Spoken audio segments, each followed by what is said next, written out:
Hey everyone, welcome back for another deep dive. Today we're tackling something that feels so basic, but the science behind it is anything but. We're talking about sleep.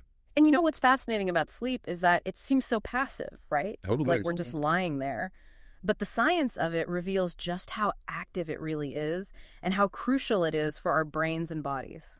It's true. And for this deep dive, we're going deep with Matthew Walker's book, Why We Sleep.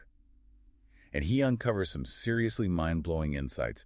It makes you rethink that whole "I'll sleep when I'm dead" attitude we all have. Oh, yeah, that's a pervasive attitude. And it stems from the misconception that sleep is simply about rest, but it's so much more than that. Right. It seems almost counterintuitive evolutionarily. You would think Yeah. we'd be hardwired to, stay awake and alert to avoid predators and all that. That's a great point. And that is the big question that has puzzled scientists, I think, for centuries. Why do we sleep at all? Right. If it makes us vulnerable. So why wouldn't evolution have favored those who could stay awake longer?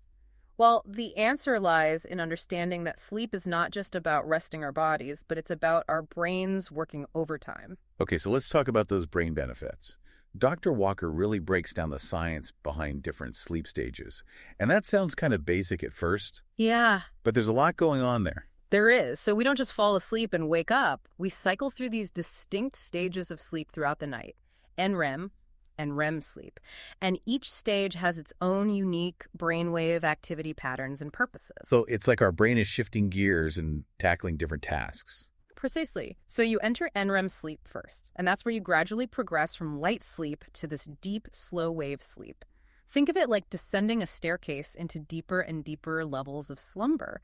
And it's in this deep NREM sleep that some really remarkable things happen. Dr. Walker describes it as the save button for memories, where everything you learned and experienced during the day gets consolidated and transferred to long-term storage. Wait, so if I'm trying to learn a new language or master a new skill, getting enough deep sleep is crucial. Absolutely. Deep NREM sleep is when your brain is working behind the scenes, strengthening those neural connections, transforming those short-term memories into long-term ones. Wow, that's incredible. Okay, so then what about REM sleep? Because I've always heard that's when we dream. You're right.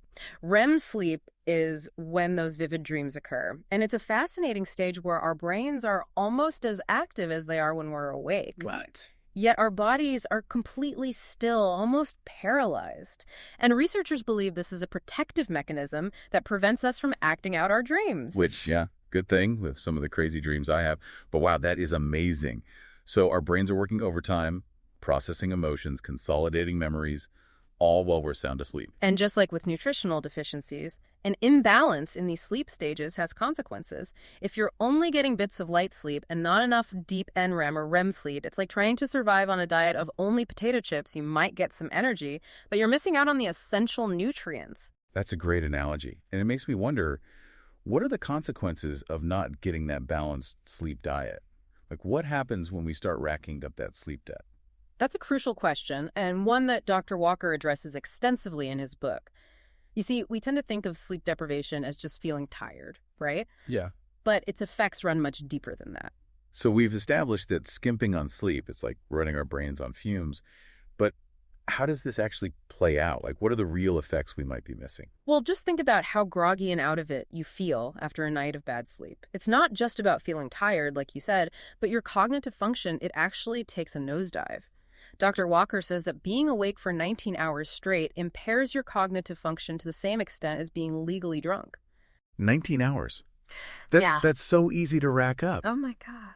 And some people think it's a badge of honor to function on minimal sleep. It's a dangerous misconception, and it's not just about mental sharpness either. Right. Chronic sleep deprivation has been linked to a higher risk of serious health issues. We're talking heart disease, stroke, type 2 diabetes, even certain types of cancer. That's this chain reaction in our whole system, right? Exactly. Weakened immune system, hormones out of whack, the whole 9 yards. Exactly. And take our immune system, for example. When we sleep, our bodies, they produce these things called cytokines, which are proteins that act almost like your immune system's soldiers, helping to fight off inflammation and infection. But when we're sleep deprived, that cytokine production, it drops. It makes us much more susceptible to getting sick. That's why I always get that cold when I'm running on empty. Exactly. Okay, so we're more likely to get sick. We're at higher risk for these major serious chronic illnesses. This is kind of scary. It is. But the good news is that we have the power to turn things around. And even small changes to our sleep habits can make a world of difference. Okay, that's reassuring. Yeah. So where do we start? Like, what are some practical steps we can take to, with our busy lives to actually prioritize sleep? Well, one of the simplest yet most effective things you can do is to establish a consistent sleep schedule. Okay. Try to go to bed and wake up around the same time each day. And yes, that includes weekends. I know. Weekends are for sleeping in. But, I guess it makes sense. Our bodies like that regularity, right? Having that consistent sleep-wake cycle. Exactly. And it doesn't stop there. Creating a relaxing bedtime routine can do wonders. Think about dimming the lights, taking a warm bath, reading a book, anything that signals to your mind and body that it's time to wind down. I love that, like a pre-sleep ritual, like a buffer between the craziness and then like sleep. Exactly. Okay, so consistency, the right atmosphere. What about our sleep environment itself? Does that play a role? Absolutely. Your bedroom should be your sleep sanctuary. Make sure it's cool, dark, and quiet. Invest in some blackout curtains, maybe some earplugs if you need them, and keep the temperature comfortably cool. Like a cave. Exactly. Dark, cool, no distractions. Hey. So that means no more scrolling on our phones in bed, huh? You got it. That blue light emitted from our devices, it's a major sleep saboteur. It suppresses melatonin production, which is that hormone that tells our bodies it's time to sleep. That explains why I can be exhausted. But then I'm on my phone, and then like 2 hours later, I'm wide awake. Okay, so no phones in bed. Yeah. What about caffeine and alcohol?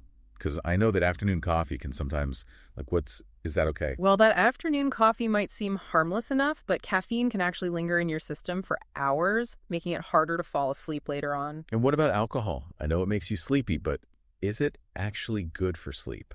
You're right. Alcohol might initially make you feel drowsy, but it disrupts your sleep later in the night, particularly that REM sleep that we talked about earlier. Yeah. Which is crucial for emotional processing and memory consolidation. Oh, no more nightcaps. Okay. For better sleep, right. But there's one more sleep-boosting strategy that we haven't touched on yet, and that's napping. Oh, now that's something I can get behind. Tell me more. Napping, when done right, can be a really powerful tool. A short nap, we're talking 20 to 30 minutes, can improve alertness, enhance your cognitive function, even boost creativity. Wow. Think of it like a quick system reboot. Like a refresh in the middle of the day? Okay, I like it.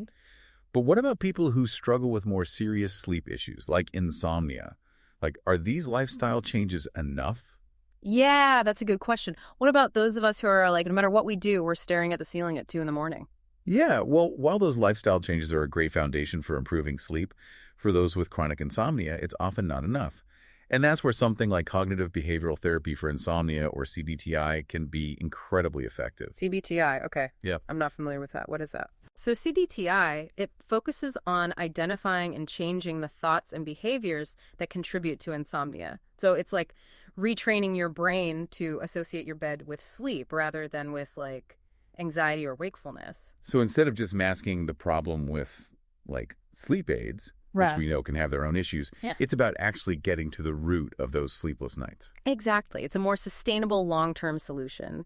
And while it does require commitment and working with a trained therapist, it can have a transformative impact on your sleep quality. It's like you're kind of taking control back rather than feeling like you're like at the whim of insomnia, like you're learning actual skills to like combat it. That's a great way to put it. And, we've talked a lot about the physical and mental benefits of sleep. But there's another fascinating aspect that Dr. Walker explores in the book, and that's the connection between sleep and our emotional well-being. Oh, you mean like how I'm a total crab apple when I don't get enough sleep?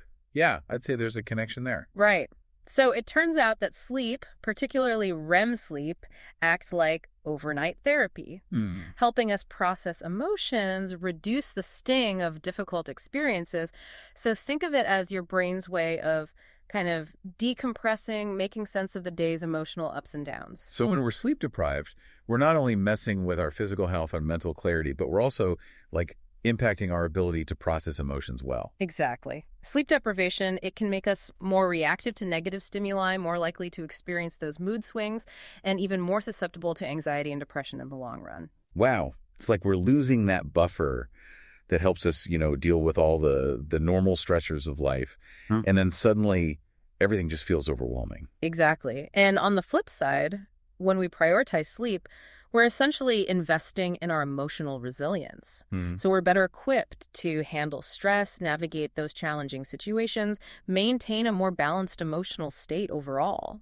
It's not just about feeling rested, but like showing up as our best selves emotionally. Exactly. I've also noticed that like when I'm well rested, I feel more creative, like more Yeah. open to new ideas. There's actually a fascinating connection there, too. Dr. Walker, he explains how REM sleep, with those bizarre and often illogical dreams, right? Yeah. It actually plays a crucial role in fostering creativity. It's like our brains are making new connections, exploring different possibilities, all while we sleep. So it's not just problem-solving memory, but also like tapping into our creative genius. And to think it's all happening while we're, out cold. It really is remarkable, and it just, again, underscores why sleep deserves to be at the top of our priority list, right? Yeah. It's an investment in our well-being, our cognitive function, our emotional resilience, even our creative potential. Yeah, it's time to like retire that sleep is for the weak Yeah. mentality. Sleep is for like the wise, That's strong. the productive, the creative. Absolutely. Okay, so as we kind of wrap up this sleep journey we've been on,